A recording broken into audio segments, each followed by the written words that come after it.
भगवान ने बताया है कलयुग में कि ज्यादा भजन और तपस्या ग्रस्त जीवन के लिए कर्म करते हुए अगर हम थोड़ा भी समय भगवान के लिए निकालते हैं तो उसी में हमारा बेड़ा पार भगवान कर देते हैं। कि हर जन्मों में कई जन्मों जन्म तप करना पड़ता था हर युगों में, लेकिन कलयुग एक ऐसा युग है कि बहुत सरल भक्ति तुलसीदास जी ने बताया है कि खाली नाम राम नाम खाली जप करो सुबह शाम। जब ये 84 लाख योनि के बाद मनुष्य योनि मिलती है, 84 लाख योनियों से गुजरते हुए जब हम आते हैं तो ये मनुष्य योनि एक दरवाजा है।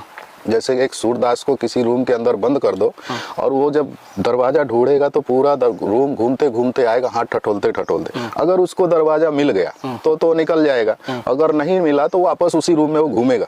वैसा ही ये मनुष्य रूपी एक दरवाजा है 84 लाख योनियों से निकलने के लिए।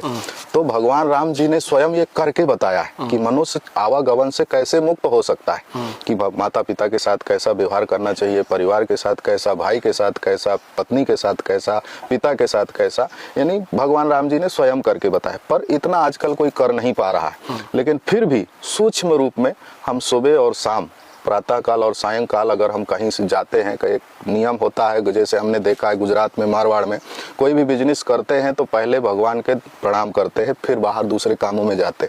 खाली हम उतना ही सुबह शाम जाए तो भगवान के दर्शन, आए तो भगवान के दर्शन, इतने में ही हमारा मुक्ति हो जाना है। तो सूक्ष्म रूप में इतना में आवागमन से हम मुक्त हो सकते। कलयुग की भक्ति है ये। पहले युगों में तो बहुत हजारों वर्ष तप करना पड़ता, लेकिन कलयुग में इतना भी बहुत है कि हम खाली सुबह शाम उनका 2 मिनट 5 मिनट अगर परमात्मा के लिए हम दे देते हैं ना, हम सुबह नियम कर्म जो करते हैं, हमारा पूरा दिन का जो हमसे गलतियां होती है, पाप होती है, उसी में वो सब समाहित हो जाता है।